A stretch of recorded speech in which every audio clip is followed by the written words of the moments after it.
Hello, and I believe this is a story meant to be listened slowly, like a secret shared late at night. If the storytelling likes uh, likes to your personal interest, or feel free to like, share, and subscribe to my channel.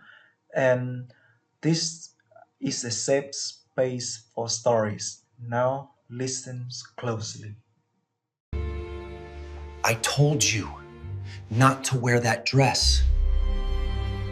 Mia Rossi was going on a scheduled trip with the Mafia families, and she already knew what she wanted.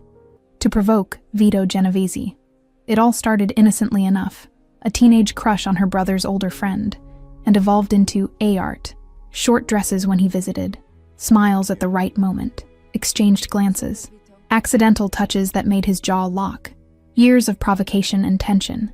And now, at the family's dinner, she chose a red dress, short and devastating, and when Vito saw it, when she walked past him, slow, intentional, he said in a husky, dangerous voice, "If I see you walking around in that dress again." He stopped and didn't finish, because the empty threat didn't scare Mia, and they both knew. She would wear it again, just to see what he'd do this time with them under the same roof. And hello, my name is Lena, the creator of this channel. Right now on screen, I'm showing you Darlene and Barbara's comments. Thank you so much for the compliments, everyone. But before we continue, answer me this. Do you think a relationship with a mobster can work out for someone who wants to forget the mafia forever? Tell me down below, and maybe your comment will appear in the next video. Chapter 1. Red Dress and Warning. Wear it for me.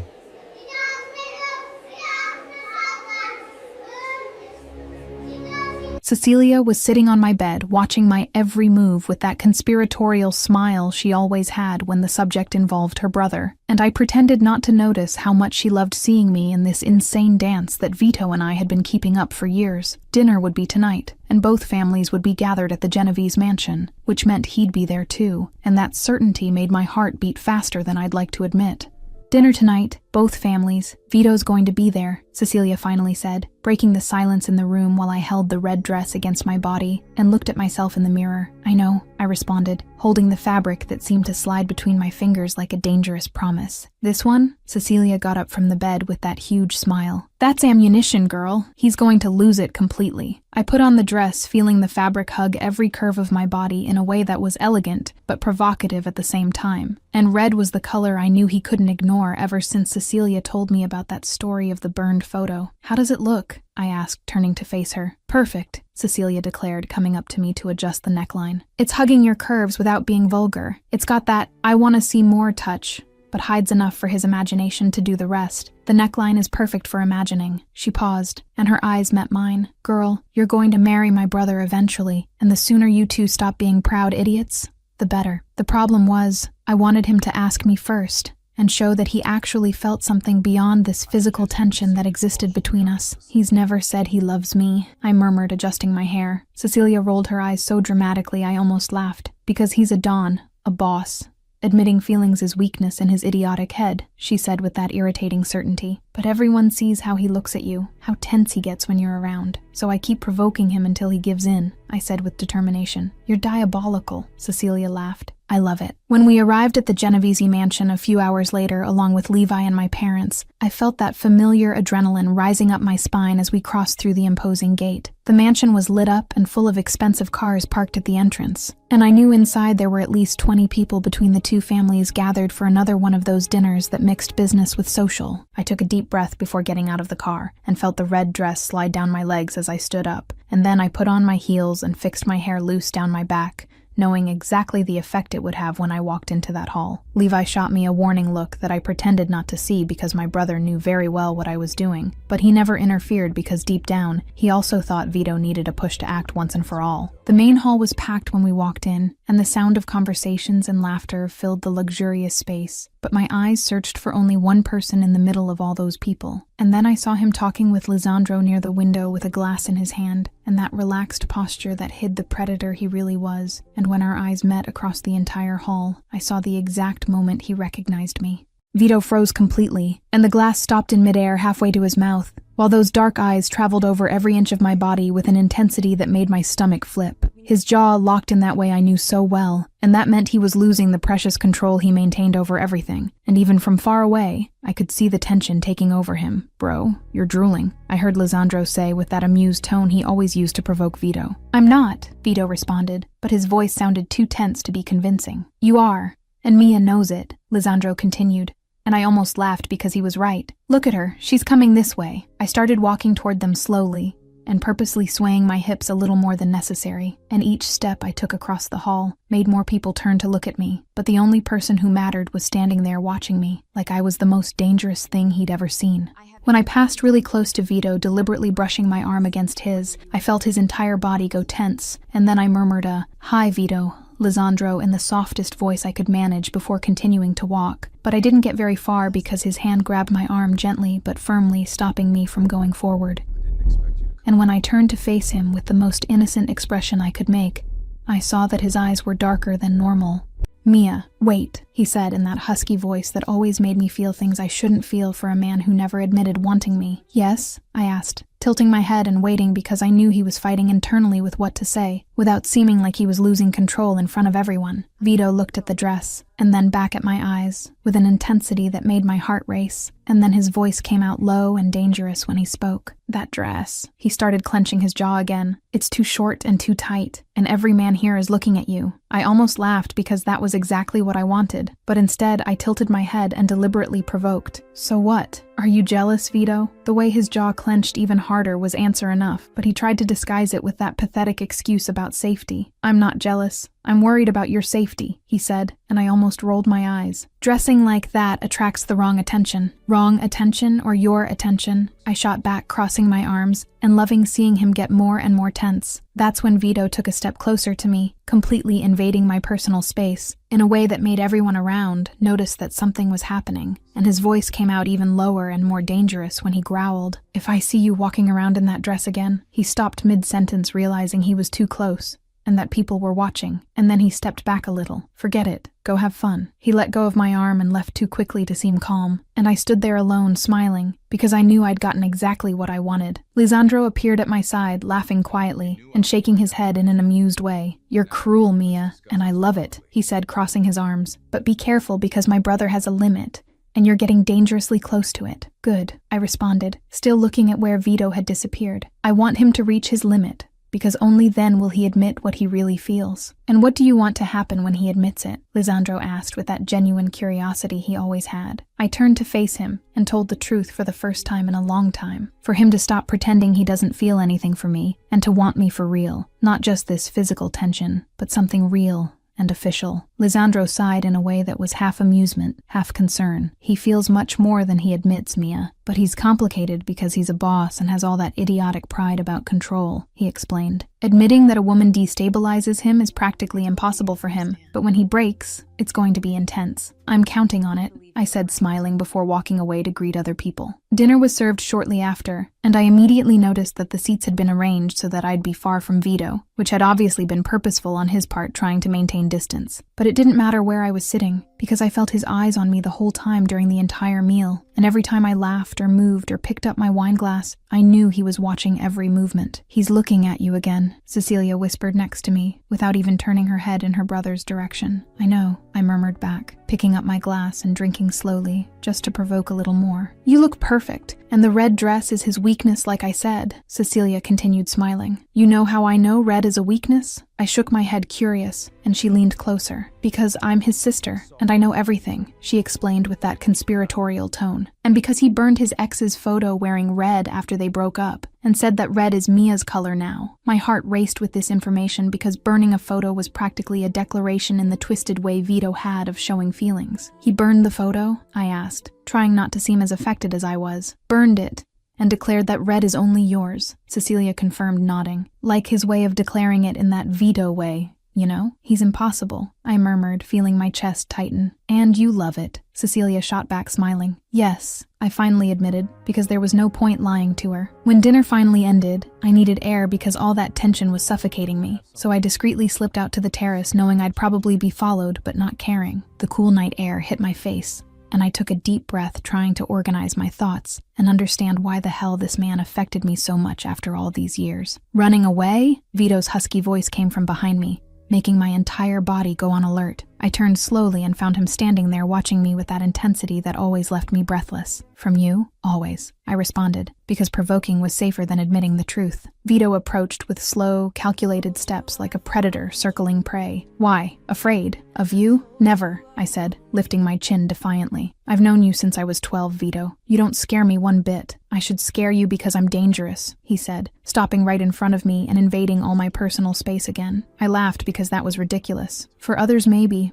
but not for me, I said, crossing my arms. Or are you going to hurt me, Vito? The way his eyes darkened even more told me I'd hit the mark. Never, he said in a voice so low it was almost a whisper. But I could do other things to you, things that aren't exactly safe. My heart raced, but I didn't back down 1 inch. Like what? I challenged, wanting to know how far he'd go. Vito raised his hand and touched my chin surprisingly gently for someone so dangerous, and then his voice came out husky and full of promises when he spoke. Like, kiss you until you forget your name, like take you to my room and show you exactly what this dress does to me, like make you mine officially so everyone knows. My breath failed, because that was the closest thing to a confession I'd ever gotten from him. So why don't you? I asked, with my voice coming out weaker than I wanted. And that's when I saw the internal struggle happening in his eyes so visibly it even hurt. Because you're a Rossi, allied family, and your brother is my friend, he said, clenching his jaw again. And if I touch you, it changes everything. Politics and alliances. It's not simple. What if I don't care about politics? I asked, taking a step closer to him. But I care, Vito said, and there was something tired in his voice. I'm a Don, responsible for hundreds of people. I can't be selfish even if I want to. The pain I felt from those words was real, but I tried to hide it. So this is rejection? The way he suddenly grabbed my waist and pulled me against his body was answer enough. No, never, he said, looking into my eyes with so much intensity I could barely breathe. It's complicated, but Mia, he paused. Don't wear that dress again. I'm begging you, because next time I can't guarantee control. I could have agreed, but instead I challenged once more. What if I do? Vito laughed without any humor and pulled me even closer until our bodies were completely pressed together. Then you find out what happens when Don Vito Genovese loses control, and it won't be gentle. I promise. Promise? I whispered, feeling my heart about to jump out of my chest. He almost kissed me, and I felt his breath brush against my lips for an infinite second. But then Vito controlled himself at the last moment and stepped back, releasing my waist. Go inside, Mia, before I do something we're not ready for, he ordered in that boss voice that didn't accept arguments. I left there with my legs shaking and completely frustrated, but at the same time more determined than ever. And when I looked back, I saw Vito alone on the terrace, punching the wall while muttering something that sounded a lot like fuck. And it was in that moment that I knew with complete certainty that he felt exactly the same as I did, and that it was just a matter of time until one of us broke completely and admitted the truth that everyone already knew. That silent war between us was far from over, but I had just won the first battle with that red dress he'd begged me not to wear again, and obviously I was going to wear it, because provoking Vito Genovese until he lost control was practically my favorite sport. Chapter 2. Dress again.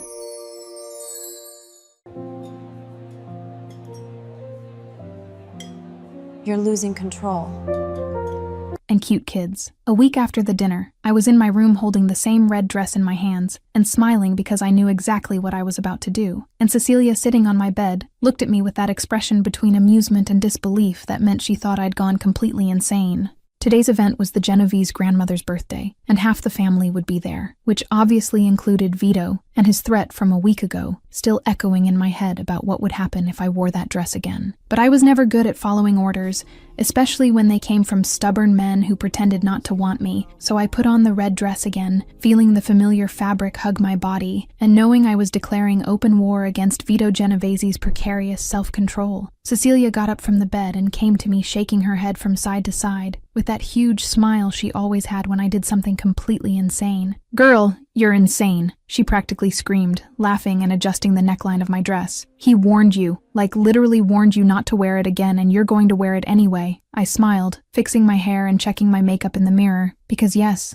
I was completely aware of what I was doing. "And I want to see what he does this time," I said, turning to face her. "Where is he? Has he already arrived at the event?" Cecilia's expression changed a little, and she made a face that immediately put me on alert. "Main hall, but Mia," she hesitated, and I knew I wasn't going to like what came next. With Annie Russo, she's glued to him again. I felt that horrible pang of jealousy pierce through my chest, but I tried to hide it because admitting jealousy was admitting I cared more than I should. Annie? I asked, feigning disinterest while grabbing my purse. The widow? Yes. The widow who wants Vito for herself, and everyone knows it except him who's blind or pretends to be, Cecilia explained, rolling her eyes dramatically. She's impossible, Mia. Goes to every event glued to him like she owns him. The jealousy burned stronger, but I took a deep breath and lifted my chin because I wasn't going to let Annie Russo shake me. Great, I said, adjusting the red dress one last time. Let's go then. When we arrived at the Genovese mansion, the event was already underway, and there were at least 50 people scattered throughout the halls,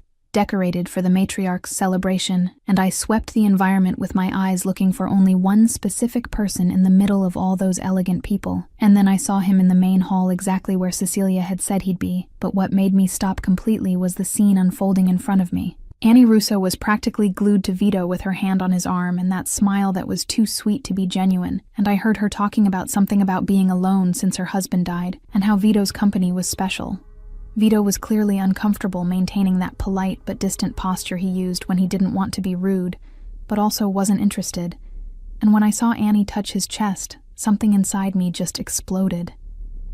Annie, you have family and friends, you're not alone, Vito said in that controlled voice while removing her hand from his chest, gently, but very firmly. But I want your company specifically, Vito, Annie insisted, touching him again. You're special, and That's when I entered the hall and Vito saw me, and the entire world seemed to stop in that moment, because he simply froze completely. His eyes traveled over the red dress I was wearing again, and his jaw locked in that way that meant he was trying not to lose control in front of everyone, and I saw his hands close into fists at his sides while those dark eyes pierced through me across the room. Annie noticed the change in him, and followed his gaze to me, and the way her face contorted in poorly disguised hatred told me everything I needed to know about what she thought of me. Her again, Annie murmured with venom in her voice. That Rossi girl always calling attention. Vito's voice came out cold and dangerous in a way I rarely heard, and even from far away I felt the power in his words. Careful, Annie. Very careful, he said, without taking his eyes off me. You speak about Mia with respect. You're defending her? Annie asked, surprised, turning to look at him. Always, Vito responded simply before starting to walk in my direction, leaving Annie alone and clearly humiliated in the middle of the hall. My heart raced when he approached with that expression that mixed fury and something much more dangerous, and before I could say anything, he grabbed my arm and pulled me into the empty hallway, away from everyone's curious eyes. His touch burned on my skin, and I felt that familiar electricity run through my entire body as he gently pressed me against the hallway wall. Hi, Vito, I said, with my voice coming out more provocative than it should. Like the dress? The way his eyes darkened even more told me that like was a huge understatement. I warned you, he growled in that husky voice that did absurd things to me. Told you not to wear it again. I crossed my arms and smiled in that way I knew drove him crazy. And I don't take orders, especially yours, I shot back, lifting my chin. And who's Annie? New girlfriend? Something flashed in his eyes that looked a lot like satisfaction that I was jealous. No, nothing. She's annoying and clingy, he said, taking a step closer. Are you jealous? No, I protested too quickly. Why would I be jealous? You're not mine. Vito moved even closer, completely invading my personal space and making my heart race. And you're not mine, he said with his voice coming out dangerously low. But you wear this dress to provoke me.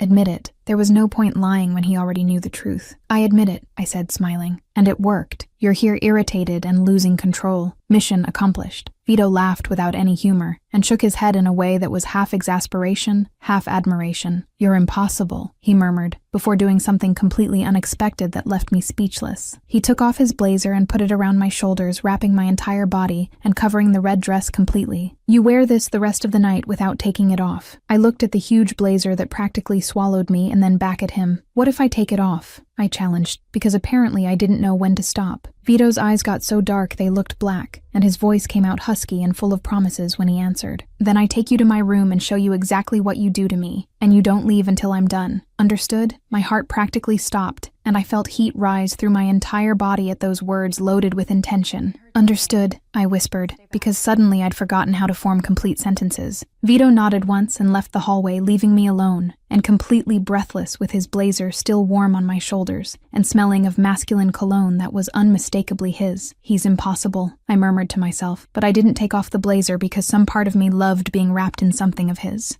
After a few minutes trying to recover my composure, I went out to the garden needing fresh air, and that's when I heard those high-pitched and excited voices that always made me smile.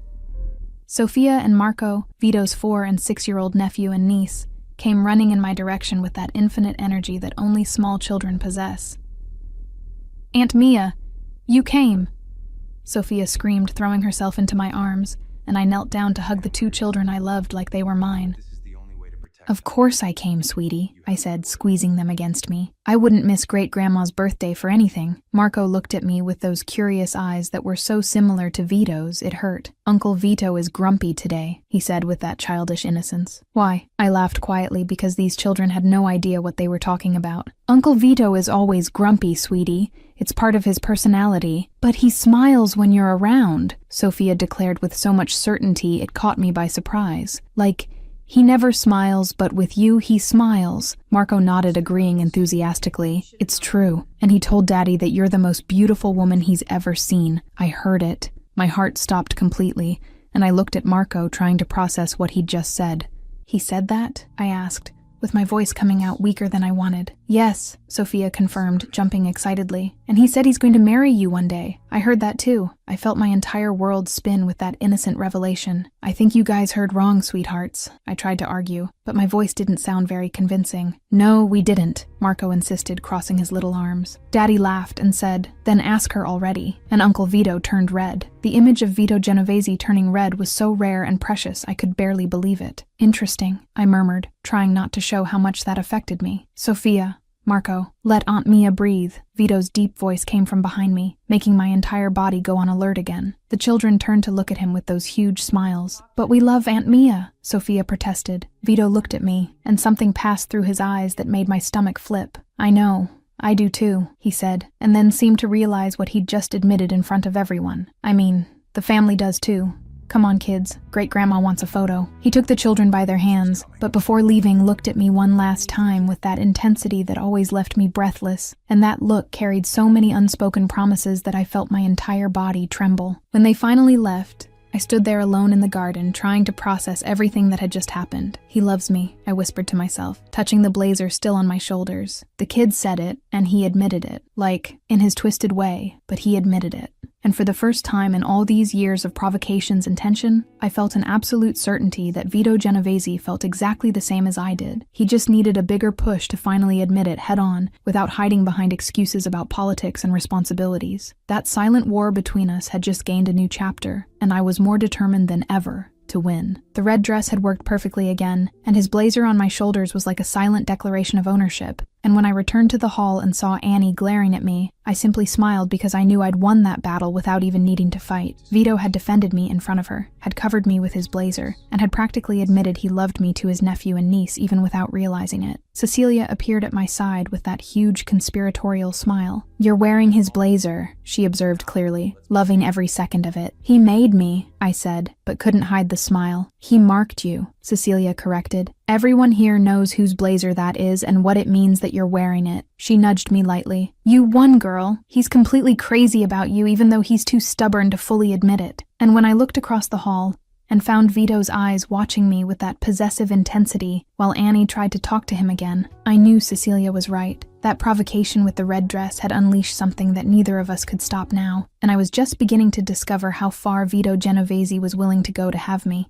The night continued, and I kept his blazer on my shoulders the whole time like a trophy, and every time our eyes met across the crowded hall, I felt that electricity run through my entire body, reminding me of his threat about taking me to his room if I took off the blazer, and some wild part of me wanted to take it off just to see if he'd actually keep his promise, but I still had a little bit of self-control left. For now. Cha pridi. Love sometimes kills self-control, doesn't it? Our protagonist is suffering from that, apparently.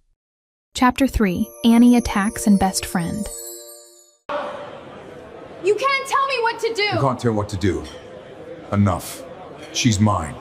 A few days after Grandma's event, I was sitting in a charming cafe downtown with Cecilia across from me, and she had that expression on her face that meant she was about to drop a bomb about something involving her brother. The truth is that since that night with the red dress and Vito's blazer, I hadn't seen him in person, but Cecilia always had updates because she was incapable of keeping quiet when it came to her brother's non-existent love life. "Annie is impossible, Mia," Cecilia finally said after ordering her coffee. "She goes to every event and stays glued to Vito like she owns him, and he rejects her, but she never gives up." I stirred my coffee, trying to seem disinterested, even though I felt that familiar pang of jealousy burning in my chest. Not my problem, I said, shrugging. He can do whatever he wants. Cecilia looked at me with that expression that clearly said she wasn't buying my fake indifference. You're jealous, she declared, pointing her finger at me accusingly. I'm not, I protested too quickly to be convincing. You are, Cecilia laughed, shaking her head. And look, I love it because Vito is jealous too. She leaned closer with that conspiratorial smile. When you talked to that capo Benedetto at the last dinner, Vito exploded afterward and said Benedetto couldn't get near his Mia. My heart raced,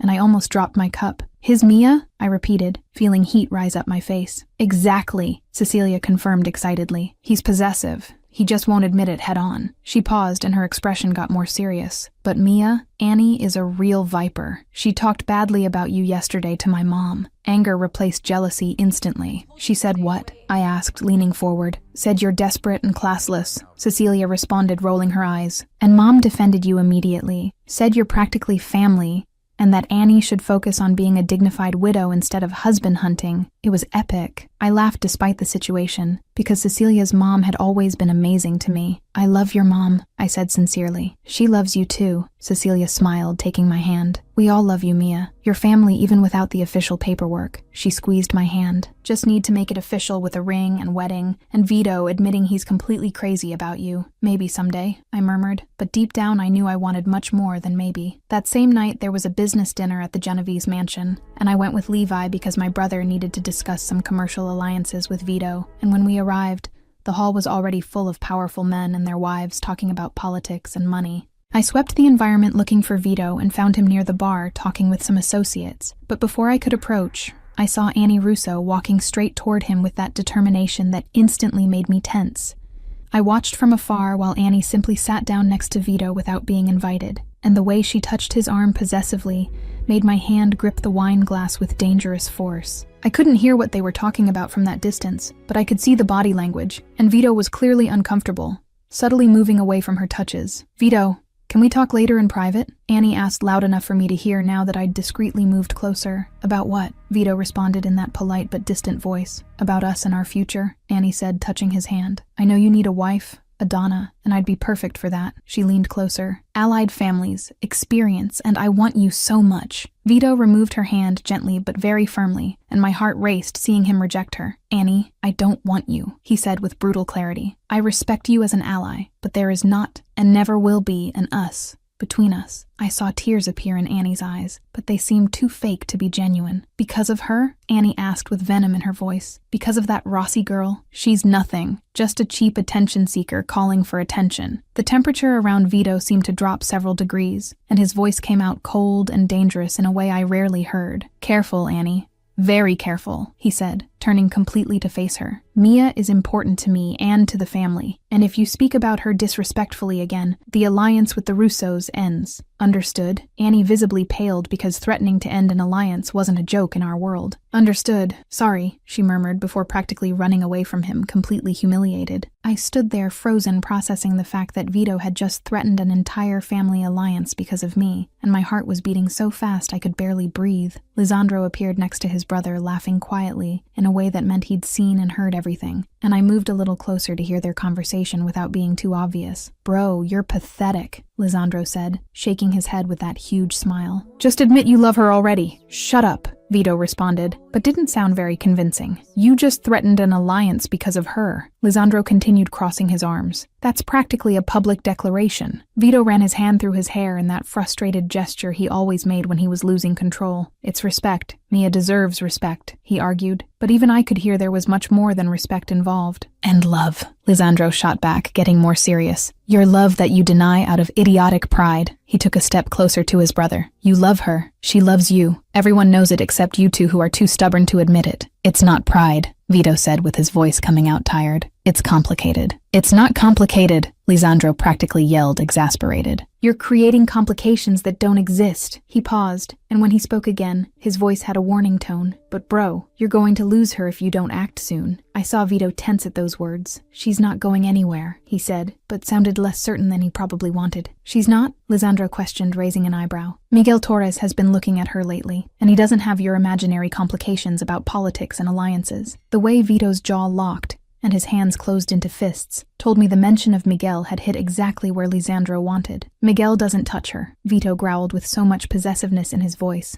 I felt a shiver run down my spine. Then you touch her, Lisandro said simply. Before he tries, and you lose the only woman you've ever truly loved. I moved away, before they could see me there listening to everything, and walked to the terrace needing fresh air to process everything I'd just witnessed and heard. Vito had defended my honor in front of Annie, had threatened to end an alliance because of me, and Lisandro had practically confirmed that his brother loved me, even though Vito was still too stubborn to admit it out loud. Cecilia appeared at my side a few minutes later with 2 glasses of wine in her hands. Did you see the show in there? She asked, handing me one of the glasses. I did, I responded, drinking the wine in one gulp. He threatened the Russo alliance because of me. Because he loves you, Cecilia said, as if it were the most obvious fact in the world. And everyone knows it except him who's an idiot. She leaned on the railing next to me. But Mia, Miguel Torres really does have his eye on you. I saw him asking about you to some people. The mention of Miguel made me frown, because he was Vito's rival, and any interest from him in me couldn't be for pure reasons. Miguel is dangerous, I said, shaking my head. And Vito's rival, he probably wants to use me to get to the Genovese family. Probably, Cecilia agreed. But he's also handsome and powerful and interested. So if Vito doesn't act soon, you could consider other options just to give him that final push. I laughed, because the idea of using Miguel to make Vito jealous was tempting, but also extremely dangerous. I'm not going to play with fire like that, I said firmly. Miguel is no joke, and I don't want to start a war between families. But you want Vito, Cecilia observed, looking at me with those eyes that saw much more than I'd like to admit. I do, I confessed, finally letting the vulnerability show. But I don't know what else to do to make him admit he wants me too. I've tried everything. Cecilia hugged me from the side and rested her head on my shoulder. He'll admit it, girl. He just needs the right push, she said with conviction. And when he finally breaks, it's going to be intense and worth all the waiting. We stayed there in silence for a few minutes,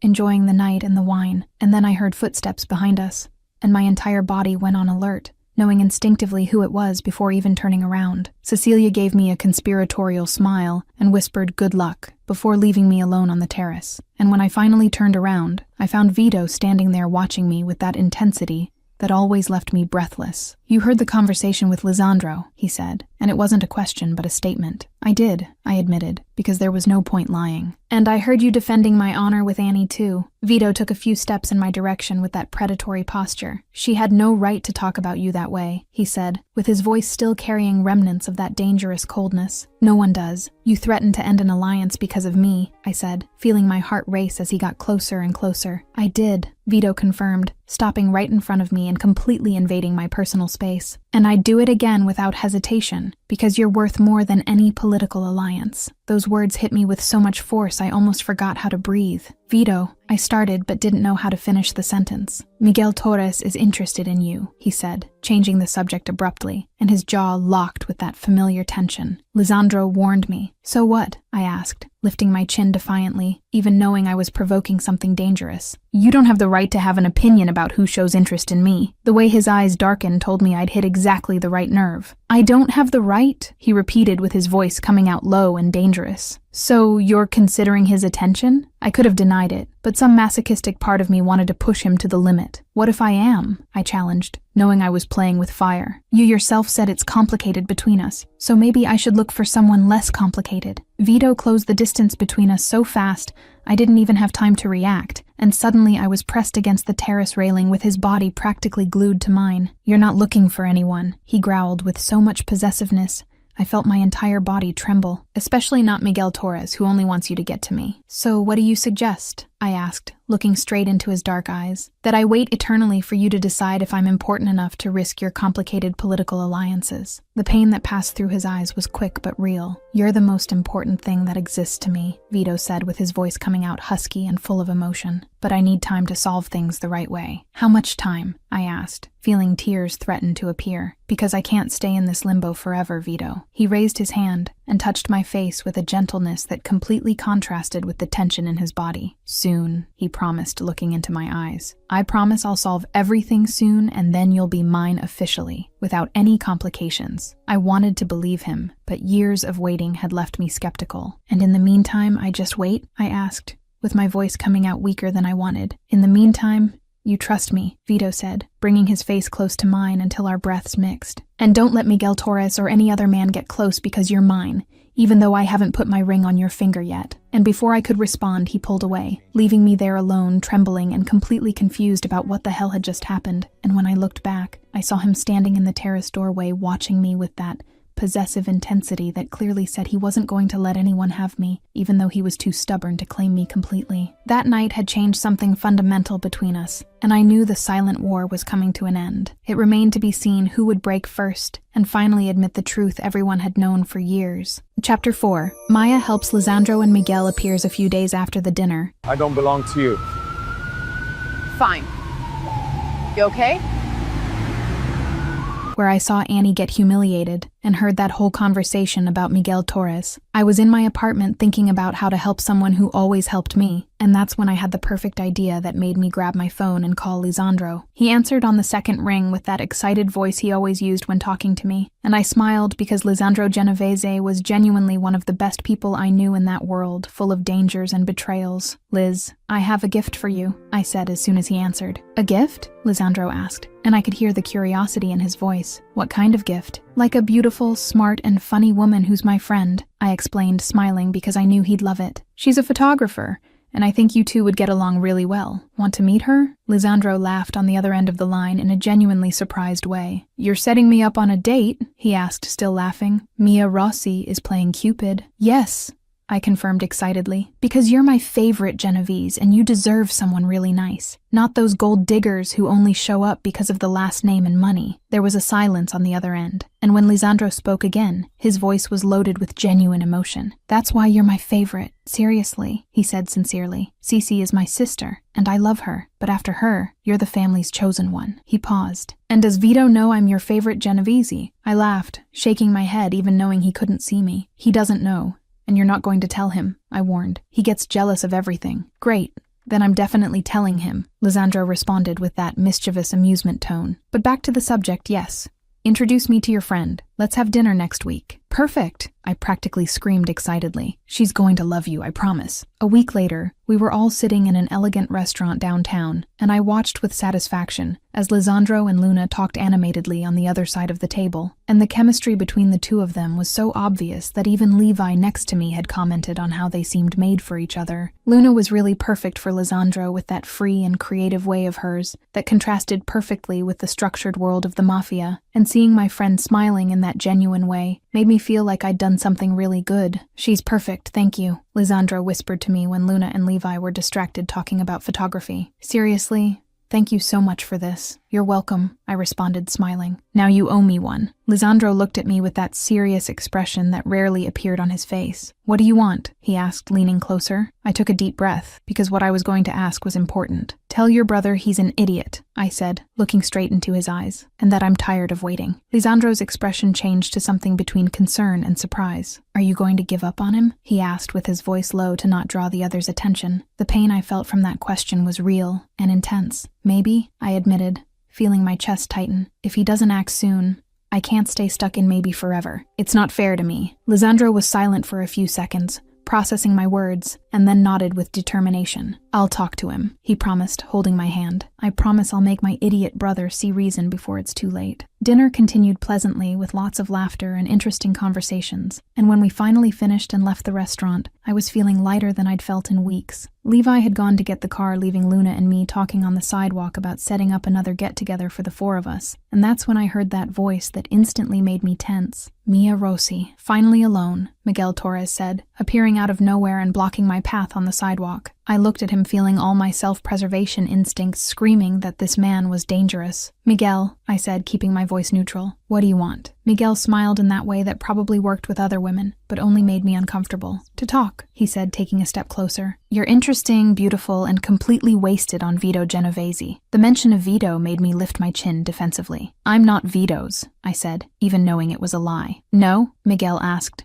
raising an eyebrow with interest. "So you're available to have dinner with me?" Before I could answer, Levi appeared at my side with that protective expression he always had when it came to me. "She's not available for you, never will be," Levi said with a firm voice, looking directly at Miguel. "Let's go, Mia." Miguel laughed in a way that had no real humor. "Overprotective as always, Levi," he said, but then looked at me, ignoring my brother completely. "But Mia is an adult and can choose for herself, can't she?" He took a card from his pocket and held it out to me. "Think about dinner. My number's on there. I took the card more from reflex than real interest, and Miguel walked away with that irritating confidence of someone who thinks they got what they wanted. Levi immediately turned to me with that expression between irritation and concern that meant I was going to hear a lecture. "You're not going to call him," Levi said, and it wasn't a question, but a clear order. "I won't," I agreed, putting the card in my purse anyway. "But it's good to have options in case Vito never—" I let the sentence die, because I couldn't finish it out loud. Levi held my shoulders, turning me to face him directly. "He will, Mia. Trust me," he said with so much conviction I almost believed it. "He just needs the right push." "And who's going to give that push?" I asked, with my voice coming out tired of this whole situation. "Me," Levi responded with determination. "And Lisandro, and the whole family, because everyone is tired of this ridiculous dance between you two." He pulled me into a hug. "Vito loves you. He's just too much of an idiot to admit it yet, but that's going to change soon." I held on to my brother, feeling all the emotions I'd been holding back for so long, threatening to overflow. "What if it doesn't change?" I whispered, afraid to actually consider that possibility. "What if he really can never overcome the political complications and chooses duty over me?" Levi pushed me back a little to look at my face. "Then you move on and find someone who chooses you without hesitation," he said firmly. "But it won't come to that because I've known Vito for years, and I know he'd rather die than truly lose you." He wiped a tear that had escaped from my eye. "Just need a little more patience, sis." We went back to the car in silence, and the whole way home I kept thinking about Miguel Torres and the card that was in my purse, and about Vito Genovese and all the unfulfilled promises that existed between us. The truth is, I had no real interest in Miguel, because my heart had completely belonged to Vito for years, but some part of me wondered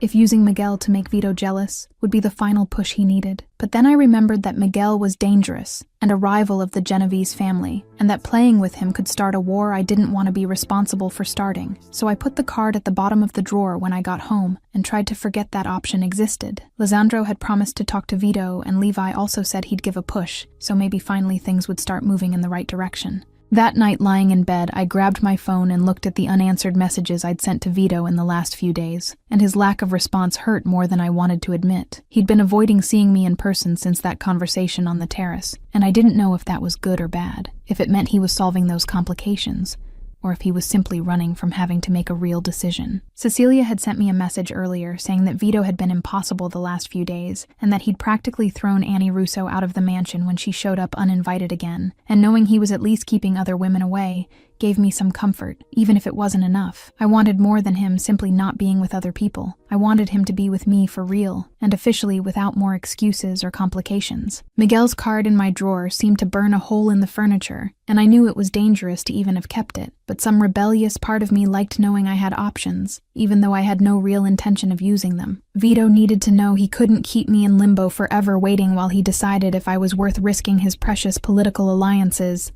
and maybe knowing Miguel was interested would be exactly the push Lisandro and Levi were planning to give.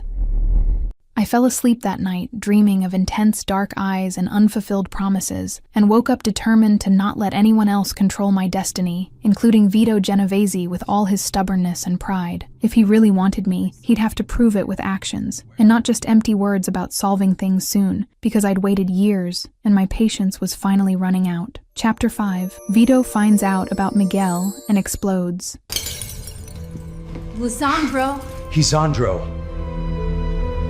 He touched her? Lisandro walked into Vito's office with that serious expression that rarely appeared on his face, and I knew that when my younger brother got like this, it was because there was some bomb about to explode. Vito was sitting behind the huge desk reviewing some business documents when Lisandro closed the door behind him harder than necessary, and the way Vito slowly raised his eyes told me he also noticed something was wrong. "I need to tell you something," Lisandro said, without beating around the bush, walking to the desk and planting his hands on the wooden surface. "And you're not going to like it one bit." Vito leaned back in his chair, crossing his arms with that defensive posture he always assumed when preparing for bad news. "Talk," he ordered, with his voice too controlled to be natural. Lisandro took a deep breath before dropping the bomb that I knew would make my brother explode. "Miguel Torres approached Mia," he said carefully, watching Vito's reaction. "Offered dinner and gave her his number." The reaction was instantaneous and explosive, in a way Lisandro probably expected, but still made him take a step back. Vito got up from the chair so fast it fell backward, hitting the floor with a crash, and the absolute fury that took over his face was scary even for me, who was used to seeing my brother in moments of rage. "He did what?" Vito roared with his hands closed in fists, so tight his knuckles turned white. That son of a bitch had the audacity to approach her? Calm down, Vito, Lisandro said, raising his hands in a placating gesture, even knowing calm was the last thing his brother felt at that moment. Levi interfered before anything happened, and she didn't accept the invitation. He paused, letting the weight of the next words become clear. But she thought about accepting it, and you know why? Because you don't do anything, and she's tired of waiting. Vito started pacing back and forth in the office like a caged lion trying to process that information. She can't accept anything from Miguel, he said, with his voice still loaded with fury, but now also with something that looked a lot like panic. Miguel is a rival. He's dangerous. He only wants her to get to me. And you're an idiot who won't commit, Lisandro practically yelled, losing patience with his brother's stubbornness. Mia loves you, Vito. Everyone knows it except you who pretends not to see. He took a step closer. But she can't wait forever, while you decide if she's worth risking your precious political alliances. The pain that passed across Vito's face was quick, but real, and he stopped pacing, becoming completely still in the middle of the office. It's not about her being worth it, Vito said, with his voice coming out lower and loaded with emotion. She's worth everything. It's about me not wanting to destroy her life with my world. Lisandro shook his head with exasperation. You have a choice now, and it's simple, he said, crossing his arms. Either you claim her now, officially and without more excuses, or you lose her to Miguel or any other man who has the courage to try. He let those words penetrate before continuing. Because she's incredible, Vito, and men are going to try to win her over while you stand there paralyzed by fear. The terror that appeared in Vito's eyes when actually considering losing Mia was so intense, even Lisandro seemed affected by it. What do I do? Vito asked, and there was a vulnerability in his voice that rarely appeared. How do I fix this? You admit what you feel, Lisandro responded firmly. You talk to Levi. Ask for formal permission like traditions demand. Date her officially.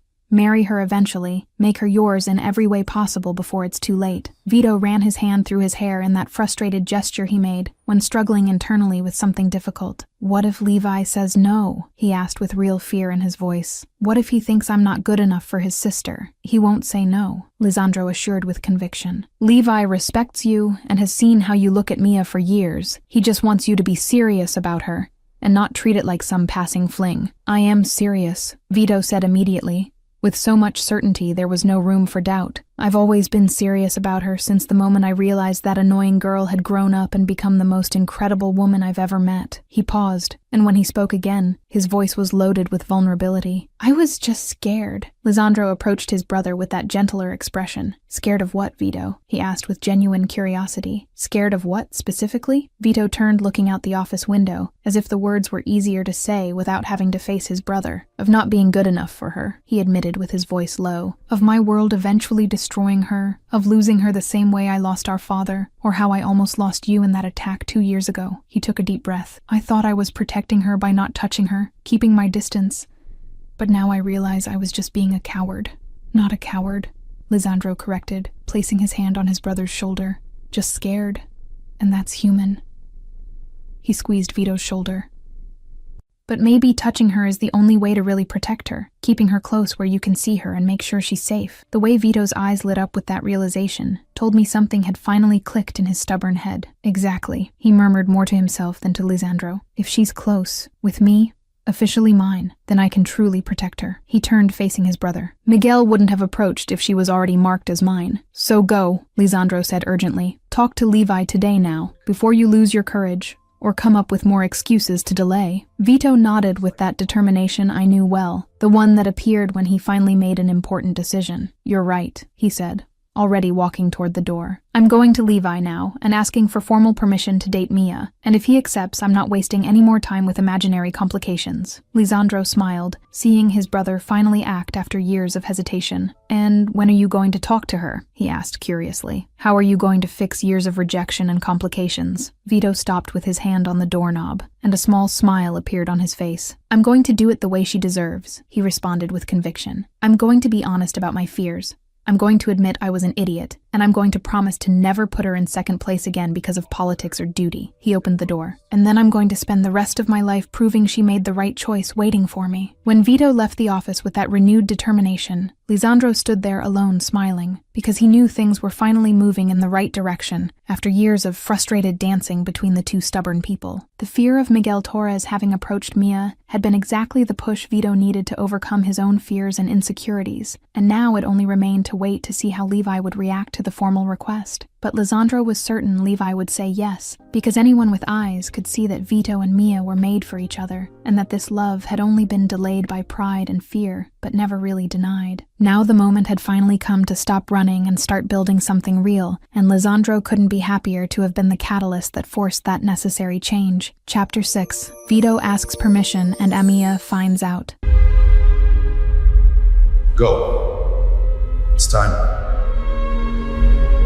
Vito parked in front of the Rossi office with his heart beating faster than it beat before any dangerous negotiation or armed confrontation, and the irony of being more nervous to ask permission to date a woman than to face rivals didn't go unnoticed by him. He took a deep breath, adjusting his suit before getting out of the car and walking with determination to the building entrance. And each step seemed to weigh more than the previous one because he knew this conversation was going to change everything. Levi was in his office when Vito entered after being announced by the secretary, and the way his friend looked up from the documents with that small smile that clearly said he already knew the reason for the visit made Vito stop for a second. There was no surprise on Levi's face, just something that looked a lot like satisfaction mixed with a hint of amusement, and Vito realized that probably half the family had been waiting for this moment for years. "Levi, we need to talk," Vito said, closing the door behind him and staying standing because sitting seemed wrong for this conversation. "About Mia." Levi leaned back in his chair, crossing his arms with that smile widening. "Finally," he said, shaking his head. "I thought you'd never have the courage to come here." The way Levi said that without any surprise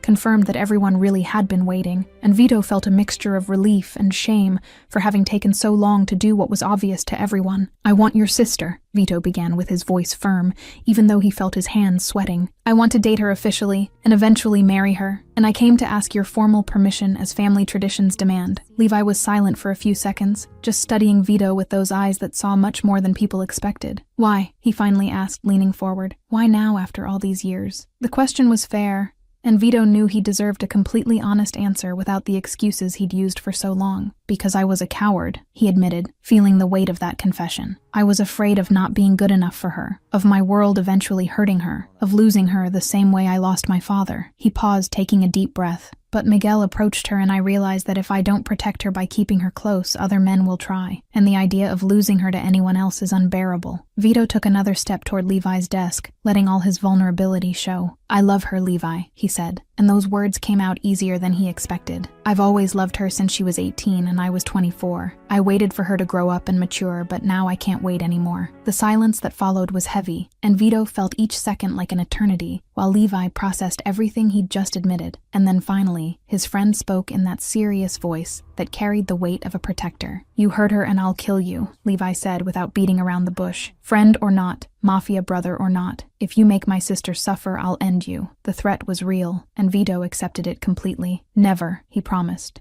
looking straight into Levi's eyes. "I'd rather die than hurt her on purpose." Levi studied his face for a few more seconds, looking for any sign of lies or hesitation, and then finally nodded slowly. "Okay, you have my permission," he said, but raised his hand before Vito could thank him. "But Vito, she's proud, and you rejected her several times with your excuses about political complications." He stood up, coming to Vito. "She might resist and make you suffer first before accepting anything you offer." The truth of those words hit Vito, because he knew he deserved any resistance Mia showed. "I deserve to suffer," he said simply, "for making her wait so long." A genuine smile appeared on Levi's face for the first time in the conversation. "Good, because she's going to make you suffer anyway," he said, patting Vito on the shoulder. "But deep down she loves you, so fight for her for real and win." "I'll win or die trying," Vito promised, with all the determination he possessed. While that historic conversation was happening at the Rossi office, on the other side of the city, I was in my apartment completely oblivious to everything until Cecilia burst through the door, without even knocking, with that expression of someone who just won the lottery.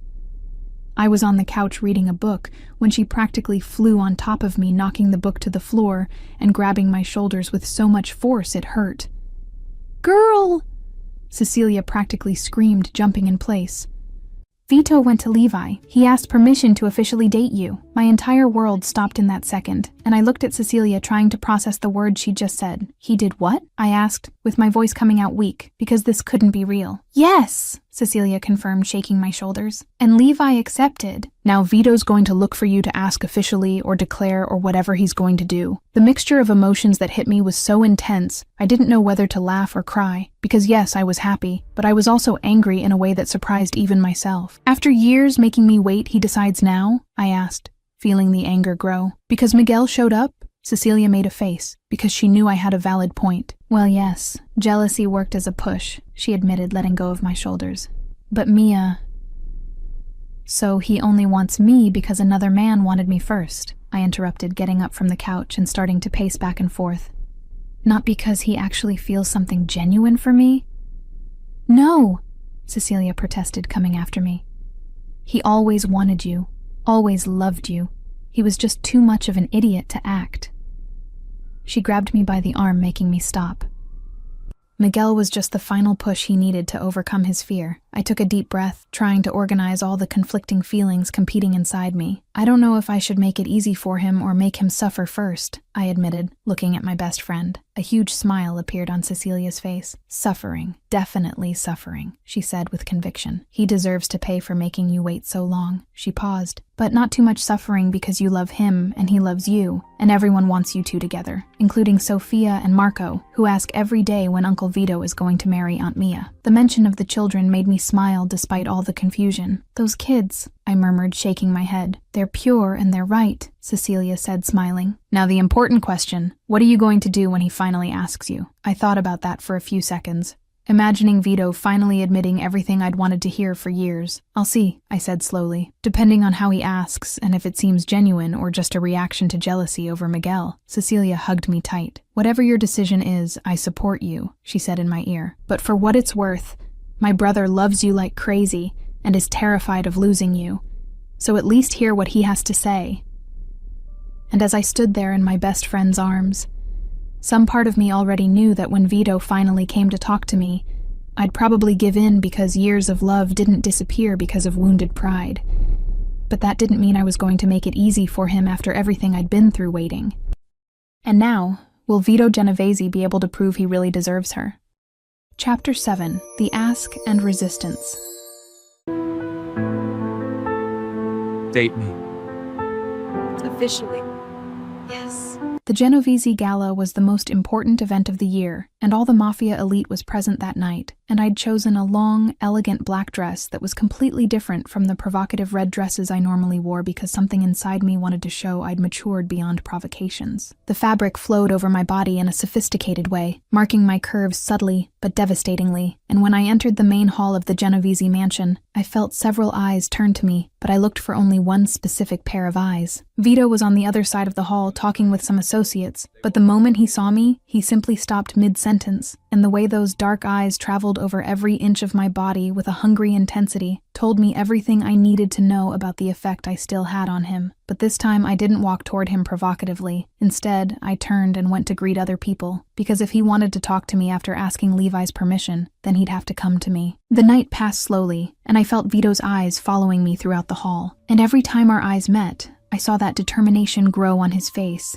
mixed with something that looked a lot like nervousness. Cecilia appeared at my side at one point, whispering that her brother was practically going crazy, trying to find the right moment to approach me. And that gave me a perverse satisfaction, knowing that finally, it was him who was anxious, and not me. After hours of avoiding being alone, I finally went out to the terrace needing fresh air, and it didn't take even 2 minutes to hear the familiar footsteps behind me that made my heart race despite every attempt to stay cold. I turned slowly, and found Vito standing there watching me with that vulnerable expression that rarely appeared on his always controlled face, and for the first time in all these years, he seemed genuinely insecure about how I'd react. "Mia, we need to talk," he said, with his voice coming out lower than normal. I crossed my arms, keeping my expression neutral, even though I felt my heart racing. "About what?" I asked, with my voice deliberately cold. Vito took a few steps in my direction, stopping at a respectful distance as if afraid to invade my space without permission. "About us. About everything." He began running his hand through his hair in that frustrated gesture. "I was an idiot for years. I rejected you. I pulled back whenever things got intense, said it was complicated when really I was just scared. He paused, and the pain in his eyes was visible. And I hurt you. I know I hurt you. The confirmation of what I already knew still hurt to hear out loud. Yes, you hurt me, I admitted, feeling my throat tighten. And I'm sorry, Mia. I'm really sorry, Vito said, taking another step toward me with that vulnerability exposed. But I need you to know that I love you. I've always loved you since you were that provocative teenager who wore short dresses just to irritate me. A small, sad smile appeared on his face. Since you were 18 and I was 24 and I realized shit, I want her.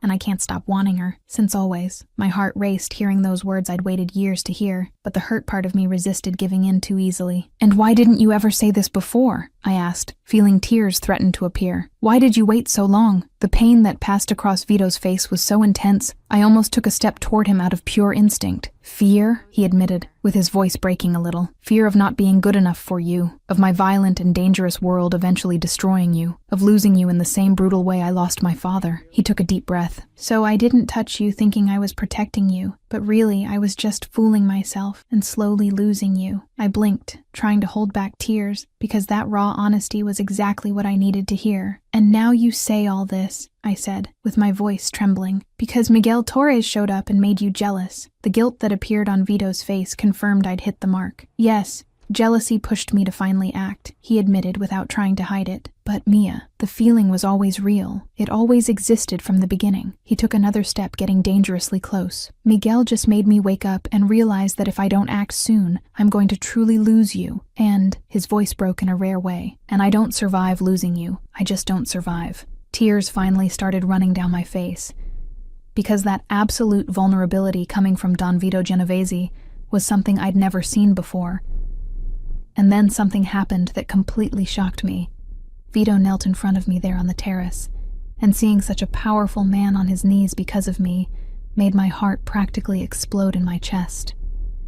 Mia Rossi, will you date me? He asked, looking up with those dark eyes full of hope and fear. Officially, with your brother's permission, which I already asked for, with the family's blessing, and with everyone knowing you're mine, and I'm completely yours. I looked at him kneeling there, and part of me wanted to give in immediately, but the hurt part needed one last confirmation. What if I say no? I asked, testing him. What if I say you waited too long and lost your chance? The terror that appeared in his eyes was real and intense, but then Vito took a deep breath and accepted that possibility. Then I wait longer, he said with absolute determination, and I fight every day until you completely forgive me and want me again. He held my hand gently. Even if it takes years, even if it seems impossible, I wait and fight because you're worth any wait. And those words were what finally broke all my resistance, because I couldn't pretend anymore that I didn't love him with every fiber of my being. You're an idiot, I said, pulling him up forcefully. But you're my idiot. And yes, I'll date you finally. The expression of absolute relief that took over Vito's face was so intense it was almost comical. Seriously? He asked, as if he couldn't believe it. Are you really saying yes? Seriously, I confirmed, smiling through the tears. But Vito, you're going to make up for every year you made me wait. Understood? How? He asked, already pulling me closer with that urgency he always tried to hide. By being present, honest, not pulling back when things get hard. No more excuses about political complications, I said, touching his face. Just us. That's all I ask. Us. Always us.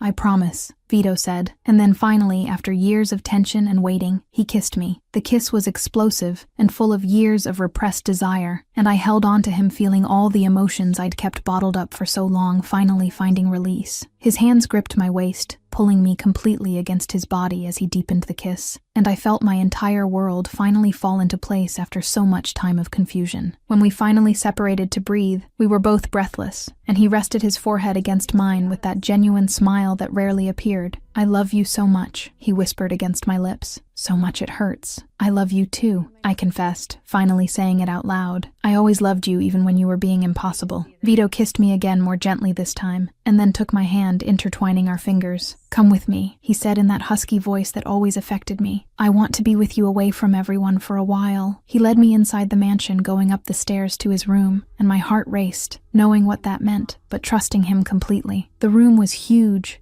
and elegant, exactly as I imagined it would be. And when Vito closed the door behind us, the atmosphere changed to something more intimate and loaded with promises. "I've waited so long for this," he said, pulling me closer and kissing my neck in a way that made me tremble all over. "For you, to have you completely." The hours that followed were intense and full of discoveries as we finally allowed years of tension to find release. And each touch and kiss carried the weight of all the time we'd wasted fighting the inevitable. Vito was gentle but also possessive, marking me as his in every way possible, and I gave myself completely knowing I was finally where I'd always belonged. When we finally lay tangled in the covers with our breathing still accelerated, Vito pulled me closer, kissing my forehead with that tenderness that contrasted with the dangerous man the world knew. "You're mine now," he murmured against my hair. "And you're mine," I responded, tracing patterns on his chest. Finally, and there that night, everything changed between us in a way there was no going back from, and I knew that despite all the years of waiting and pain, we'd finally found our way to each other. Chapter 8.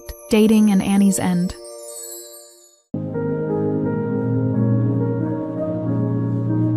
Leave. Now. 3 months after that night at the gala where everything finally changed between us, I was practically living at the Genovese mansion, and the transition had been so natural that no one even questioned my constant presence anymore. My toothbrush was in Vito's bathroom, half my wardrobe had migrated to his closet, and I had my own drawer in the kitchen where I kept my favorite teas that the cook always kept stocked. Being the official girlfriend of Don Vito Genovese was surreal in a way I was still getting used to, because he was completely different in private from the cold, controlled man the world saw. With me, he was gentle and attentive in small ways that melted my heart, like always making sure I ate breakfast or sending messages during the day, just to know how I was. And the possessive but affectionate way he touched me in public made it clear to everyone that I was his. That Thursday afternoon, I was in the mansion's main living room, reviewing some work documents, when I heard those high-pitched and excited voices that always made me smile instantly. Sophia and Marco appeared running through the door with that infinite child energy, and when they saw me on the couch, they literally screamed with joy before throwing themselves on top of me, almost knocking my laptop to the floor. "Aunt Mia, you're here!" Sophia exclaimed, hugging my neck tightly while Marco snuggled on the other side. I laughed, closing the laptop and hugging the two children who'd completely stolen my heart. "Of course I am. Where else would I be?" I asked, kissing each of their foreheads. "Are you sleeping here tonight?" Marco asked with those hopeful eyes that were impossible to resist. "Maybe," I responded, fixing his messy hair. "Why do you want to know?" Sophia exchanged a conspiratorial look with her brother before answering with all the innocence in the world. "Because when you sleep here, Uncle Vito smiles in the morning," she declared, as if it were the most obvious fact. "He never smiles, but when you're here, he smiles." My heart melted completely with that pure and honest observation, and I was about to respond when I heard the deep, familiar voice coming from the door. "I do smile," Vito said, entering the room with that commanding presence he always carried. "You don't," Sophia protested, shaking her head energetically. "You only smile when Aunt Mia is here. We see it." Marco nodded, agreeing with his sister. "It's true, Uncle Vito. You get all happy when she sleeps here, and in the morning you sing in the shower." I had to bite my lip to keep from laughing,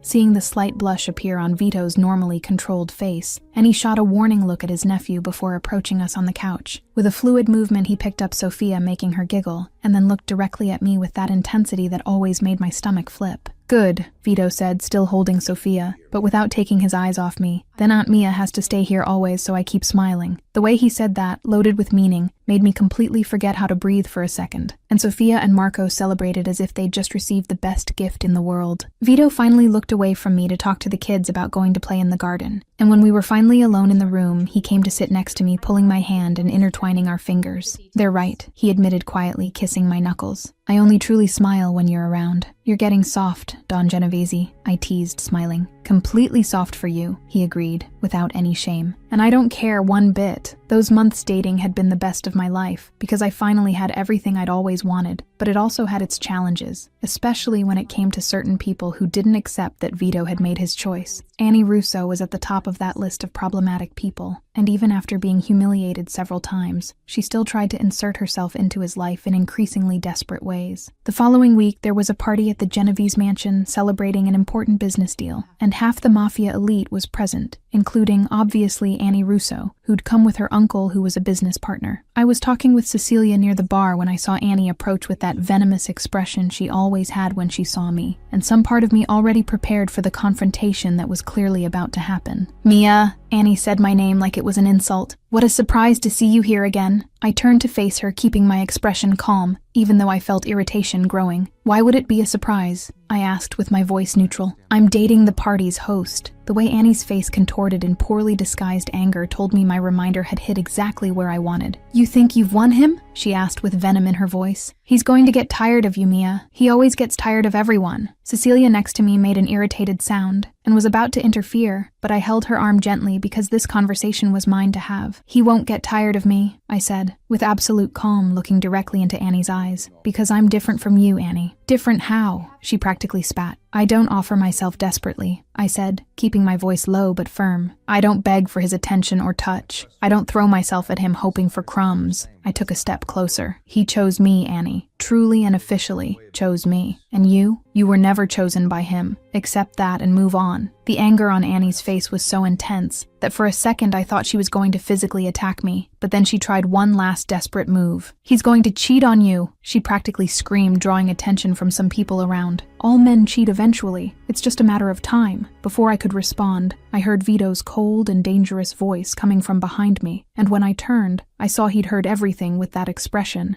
that made grown men tremble with fear. Annie, leave, he ordered, with his voice so cold it practically froze the air around. Leave my house now. Annie went pale, realizing she'd gone too far. Vito, I was just... Leave my house and my life, Vito interrupted, taking a step toward her with all the authority of a Don. And never speak to Mia or about Mia disrespectfully again. He paused, letting the weight of the next words become clear. Or the alliance with the Russos ends definitively and finally. The silence that followed was absolute, because everyone present knew Vito never made empty threats, and Annie was visibly trembling, realizing she'd completely lost any chance she thought she had. She left practically running from the party completely humiliated, and I stood there processing the fact that Vito had just defended my honor in the most public and definitive way possible. When Annie finally disappeared, Vito turned to me with that expression softening instantly. You didn't need to do that, I said, even though I was secretly pleased he had. I did need to, Vito said, taking my face in his hands with that gentleness that contrasted with the dangerous man from seconds ago. No one talks about you that way. No one disrespects you in front of me or anywhere else. He pulled me closer, kissing my forehead. And Mia, I'll never cheat on you. Never. I know, I said, touching his chest, feeling his heart beating strong. No, you need to really know, Vito insisted, making me look into his eyes. You're not just my girlfriend or just the woman I love. You're everything to me. His voice came out husky and full of emotion. You're the reason I wake up smiling like the kids said. You're who I think about when making important decisions. You're my present and my future. He kissed my lips gently. So no, I'll never cheat on you because cheating on you would be betraying the best part of myself. Tears started running down my face because that public and intense declaration was more than I expected, and I threw myself into his arms, not caring that half the party was watching. I love you so much, I whispered against his neck. So much it sometimes scares me. I love you too, Vito responded, hugging me tight. More than words can express. Cecilia appeared at our side with that huge smile that meant she'd loved every second of the show. Annie finally understood she has no chance, she said excitedly. And everyone here saw that my brother is completely in love with you. Lisandro joined the group, laughing in that amused way. Annie ran out like the devil was chasing her, he commented, patting Vito on the shoulder. You were brutal, bro. She deserved it, Vito said simply without letting go of my waist. I warned her several times to respect Mia, and she insisted on being disrespectful. The rest of the party continued pleasantly, and I stayed by Vito's side the whole time with his hand always on some part of me, whether on my waist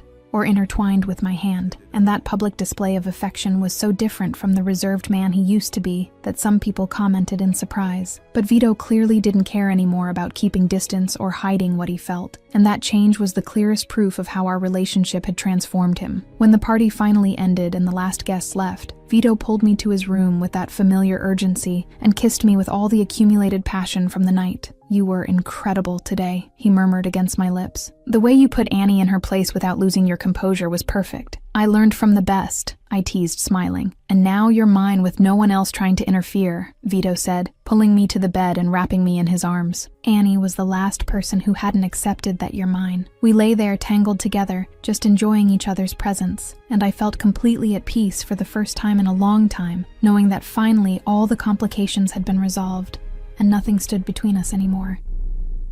Those months dating had proven that the love we shared was real and strong enough to overcome any obstacle, and I could barely wait to see what the future held for us. Will anyone else really try to interfere in this relationship? Chapter 9. Miguel threatens and Vito protects.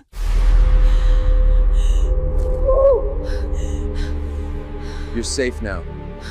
I was leaving work that Thursday afternoon, completely oblivious to the danger waiting for me, and the only thing on my mind was that Vito had promised dinner together that night, because he'd finally managed to finish all his business early. The company parking lot was practically empty, because I'd stayed late finishing some reports, and that's when I heard the sound of a van stopping abruptly behind me, that my heart raced with a bad feeling. Before I could react or scream, strong hands grabbed my arms, and another hand covered my mouth, preventing any sound from escaping, and I felt my body being pulled into the van while I went into absolute panic trying to struggle. There were at least 3 men holding me, and one of them tied my hands behind my back, while another put a cloth in my mouth to keep me from screaming, and the terror I felt in that moment was so intense, I could barely think straight. The van accelerated, leaving the parking lot at high speed, and I tried to memorize each turn we made, hoping to figure out where they were taking me, but after a few minutes of driving, I completely lost track of direction. My heart was beating so fast it hurt, and my mind was racing trying to understand who had kidnapped me and why. But deep down, I already had a terrible suspicion about who was behind this. After what seemed like an eternity, but was probably only 20 minutes, the van finally stopped and I was dragged out, being taken inside what looked like an abandoned warehouse. The place smelled of mold and abandonment, and when they finally removed the cloth from my mouth and threw me in a chair, tying my ankles too, I looked around trying to find some way to escape. That's when I heard that voice that confirmed my worst suspicions, and Miguel Torres entered the warehouse with that arrogant smile that made me feel instant nausea. "Mia," he said my name like we were old friends. "Sorry about the violent methods, but you didn't give me a choice." He approached, getting dangerously close. "You chose Vito, and that was a very big mistake." I looked directly into his eyes, trying not to show all the fear I felt, because showing weakness now would be fatal. "Miguel, you're an idiot," I said, with my voice coming out firmer than I expected. "Vito is going to kill you for this." Miguel laughed in that way with no humor at all that made my blood run cold. "Only if he finds me," he responded, crossing his arms. "And in the meantime, I use you to negotiate. Territory, power, everything I want from the Genoveses." He crouched down, getting at eye level with me. "You're my bargaining chip now." "He won't negotiate," I said with absolute conviction, even though I was tied up and vulnerable. "Vito doesn't negotiate when it comes to me. He just destroys you." The certainty in my voice made Miguel hesitate for a second, but then he recovered. "We'll see," he said, moving away. "For now, you stay here nice and quiet, while I send my demands to your protective boyfriend." Miguel left the warehouse, leaving me alone, tied in that uncomfortable chair with 2 guards watching the door, and I started working discreetly on the ropes around my wrists, trying to find some slack. Panic threatened to overwhelm me, but I forced my mind to stay focused because I knew Vito would come get me. It was just a matter of when and how.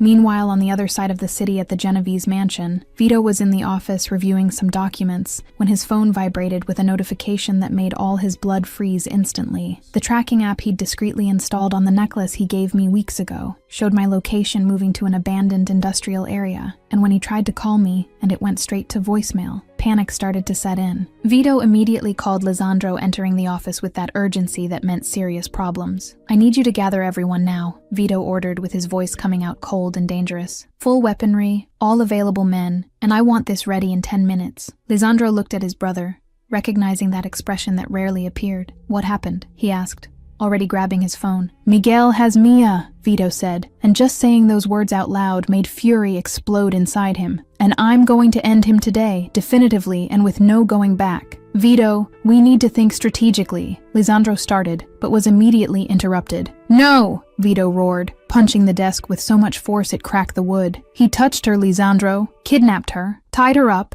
is using her as a bargaining chip." His voice was loaded with an absolute fury that Lisandro rarely saw. "The rules are over. Diplomacy is over. I'm going to that warehouse, getting my woman, and killing that son of a bitch with my own hands." The determination and fury on Vito's face were so intense that Lisandro simply nodded and started making the necessary calls. In less than 15 minutes, 20 armed men were gathered in the mansion courtyard waiting for orders, and Vito came out of the office already wearing a bulletproof vest and checking his gun with that cold efficiency of someone who'd done this 1,000 times. "Listen well," Vito said to the assembled men with a voice of absolute command. "Miguel Torres kidnapped Mia and is holding her in a warehouse in the industrial zone." He showed the location on the tablet, I don't care how many men he has there. I don't care what kind of defense he set up. We go in, get Mia back unharmed, and anyone who tries to stop us dies. The trip to the warehouse was tense and silent, with Vito sitting in the back seat of the armored SUV, clenching his fist so hard his knuckles turned white, and Lisandro next to him knew it was better to stay quiet, because his brother was seconds away from completely exploding. When they finally arrived at the location, Vito identified at least 8 guards outside the warehouse, but that didn't make him hesitate for even a second. "Enter from all sides," Vito ordered through the communicator. "I'm going in the front, and I want total suppression. No one escapes alive if they try to stop us." What followed was fast and brutal, with the deadly efficiency that only years of experience provided, and Vito led the invasion through the main entrance, taking down 2 guards before they could even raise their weapons. The sound of gunfire echoed through the empty warehouse as Vito's team systematically neutralized all of Miguel's men, and Vito moved through the space with lethal precision, looking for only one thing. And then he saw me tied in that chair in the center of the warehouse with my face pale but intact, and the relief that went through him was so intense it almost made him stumble. Vito ran to me, knocking the chair to the floor and starting to untie the ropes with hands trembling from adrenaline and residual fear. And when he finally managed to free me, he pulled me into his arms with so much force I could barely breathe. "Are you okay?" Vito asked, pushing me back a little to examine my face and body, looking for any sign of injury. "Did he hurt you? Talk to me, Mia." Tears finally started falling because all the fear I'd been holding finally found release now that I was safe. "No, he didn't hurt me," I said, clinging to him. "Just scared me a lot, but I'm fine physically." Vito pulled me back into the tight embrace, hiding his face in my neck, and I felt him tremble with emotion while holding me like he was afraid to let go. "Never again," he swore with his voice hoarse. "I promise never again will anyone touch you like that. Never again will you be unprotected." Lisandro appeared at our side with that serious expression. "Miguel escaped through the back exit," he informed, and I felt Vito tense in my arms. "But we'll find him. It's just a matter of time." "Find him," Vito ordered, still holding me. "And when you find him, let me know immediately because I'm going to personally finish this." The following days were tense, with Vito practically keeping me locked in the mansion under constant surveillance, while his men searched for Miguel in every hole in the city, and I didn't complain about the overprotection because I was still processing the trauma of the kidnapping. Vito barely left my side, and when he needed to leave for business, he left at least 4 guards watching the mansion, and that demonstration of extreme care was both comforting and a constant reminder of the danger I'd faced. It was on Tuesday of the following week that Lisandro finally called with the news everyone had been waiting for, and the way Vito answered the phone with that predatory expression told me immediately that Miguel had been found. "Where?" was all Vito asked before hanging up and turning to me. "Stay here. I'll be back soon." "Vito," I started, but he interrupted me with a possessive kiss. "Trust me," he said against my lips. "I need to do this. Need to end the threat he represents to you." I nodded because I understood this was something Vito needed to do personally, and when he left the mansion with Lisandro and 10 more men, I stayed there waiting and praying that everything would end without more unnecessary violence. Miguel had been cornered in a cheap hotel on the outskirts of the city, trying to flee to Mexico, and when Vito entered the room with his gun pointed, his face was completely devoid of emotion. "You touched her," Vito said in that cold voice that made men beg for mercy. "You kidnapped, tied up, and terrorized my woman, and that was a fatal mistake." Miguel was visibly terrified, realizing there was no way out of this situation. "She's not your wife." He tried to argue, but Vito interrupted him. "She's mine in everything but official paperwork," Vito corrected, taking a threatening step toward him. "And that changes today. I'm going to marry her and make official what everyone already knows." He looked at Lisandro without moving the gun from Miguel. "He has a choice. Leave the city today and never come back, or die right here." Miguel practically ran out of the hotel, choosing exile over death, and Vito let him go because killing him would be too easy, and forced exile was a greater humiliation for a man with Miguel's pride. When Vito finally came home hours later, he found me waiting in the living room, and I threw myself into his arms, relieved that everything had finally ended. Chapter 10. The Proposal and Ending. Marry me, Mia. Mia. A week after the incident with Miguel, I was starting to return to my normal routine when I noticed Vito was acting strange, and he had that conspiratorial gleam in his eyes that meant he was planning something, but refused to tell me what it was. Cecilia was also more excited than normal, and always changed the subject when I asked what was happening, and even Lisandro had that secret smile that left me curious and frustrated at the same time. That Friday afternoon, Vito was in his office with the door closed, talking with Lisandro and Cecilia, and I could hear muffled laughter coming from inside but couldn't make out what they were talking about. It was only later when Cecilia told me everything that I discovered the reason for all that secret conspiracy, and what Vito had planned made me realize how much that impossible man truly knew me. Inside the office, Vito was sitting behind the desk with Lisandro and Cecilia in front of him, and the determination on his face was absolute when he finally said out loud what he was planning. "I'm going to propose to her," he declared, looking at the two of them. "Tonight." Cecilia practically screamed with joy, jumping in place. "Finally!" she exclaimed with that huge smile. "How are you going to do it?" Vito leaned back in his chair, with that small smile that rarely appeared. "Simple. With the family present, Sophia and Marco will help, because they adore Mia," he explained. "And it'll be on the terrace, where everything really started between us." He paused. "Where I warned her about the red dress, and didn't finish the sentence." Lisandro shook his head with that expression between amusement and disbelief. "Romantic," he said, teasing his brother. "Who would have thought you have a heart underneath all that Dawn armor?" "Shut up and help me," Vito responded, but he was smiling. The following hours were crazy, with Vito organizing everything in secret, while I was completely oblivious to what was being prepared. And when night finally came, he appeared in the bedroom telling me he wanted to show me something on the terrace. I followed him, curious, having no idea what was waiting for me. And when we arrived at the terrace and I saw the decorative lights hanging and the whole family hidden in the shadows, my heart started racing. "Why are we here?" I asked, turning to look at Vito with confusion. Vito took my hands, intertwining our fingers with that soft smile. "Because this is where," I said, "if I see you walking around in that dress again. Remember?" he asked, looking into my eyes. I laughed, remembering that night that seemed to have happened so long ago, but at the same time seemed like it was yesterday. "I remember perfectly," I responded. "You never finished the sentence." "Because I didn't know what to say in that moment," Vito admitted, caressing my fingers. "But now I know exactly what I want to say." And then, to my absolute shock, Vito knelt in front of me there on the terrace illuminated by the little lights, and seeing Don Vito Genovese on his knees for the second time because of me made my heart practically explode in my chest. "Vito," I exclaimed with my voice coming out weak with surprise. That's when I heard those familiar giggles, and Sophia and Marco appeared from the shadows holding a huge sign that said, "Marry him, Aunt Mia," with heart drawings around it, and I started laughing and crying at the same time, seeing those adorable children participating in that moment. Vito smiled, seeing my reaction, before looking back at me with that intensity that always left me breathless. "If I see you walking around in that dress again," he began, finally finishing the sentence after so long, "I'm going to take it off you slowly in our bedroom, in our house, as your husband." He took a small box from his pocket, opening it to reveal the most beautiful ring I'd ever seen. "Mia Rossi, will you marry me, officially and forever?" Tears flowed freely down my face, and I could barely speak from so much emotion. "Yes!" I practically screamed, pulling him up. "Always yes." Vito stood up quickly, taking the ring and placing it on my finger with hands trembling slightly with emotion, and then pulled me into an intense kiss, while the whole family came out of hiding, applauding and celebrating. Sophia and Marco ran to us, jumping excitedly, and Cecilia was crying with joy next to Lisandro, who had that huge smile on his face. "Uncle Vito is getting married!"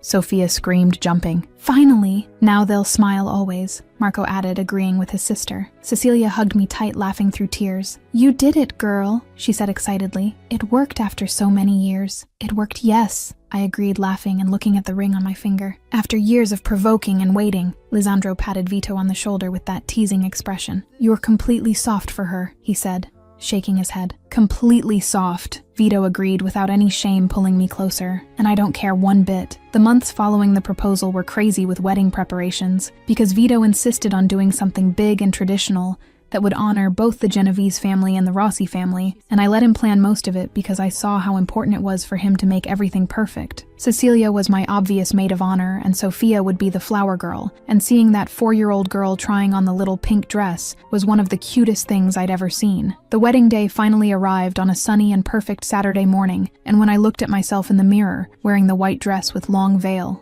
I felt like I was in a dream. The dress was elegant and sophisticated, with delicate lace and a long train, and Cecilia had cried when she saw me ready, declaring I was the most beautiful thing she'd ever seen. The ceremony took place in the gardens of the Genovese mansion, decorated with thousands of white and pink flowers, and there were at least 200 people present between the two families and business associates. When the music started and I began walking down the aisle arm in arm with Levi, My eyes found Vito's waiting at the altar, and the entire world disappeared around us. Vito was wearing an impeccable black suit that made him look even more imposing and handsome, and the way he looked at me walking toward him was so intense, I felt my heart race dangerously. Lisandro was next to him as best man, and I heard him whisper something to Vito, and then I saw my future husband murmur back with his eyes never leaving me. "She's perfect," Vito said quietly, but loud enough for Lisandro to hear. "And yours finally," Lisandro responded, smiling. When I finally reached the altar, Levi kissed my forehead before placing my hand in Vito's, and the gentle but firm grip of his fingers on mine told me everything I needed to know about how much this moment meant to him. The priest began the ceremony, but I barely paid attention because I was completely lost in Vito's eyes. And when it came time for personal vows, my heart was beating so fast I could barely breathe. Vito went first, speaking in that firm voice that carried deep emotion.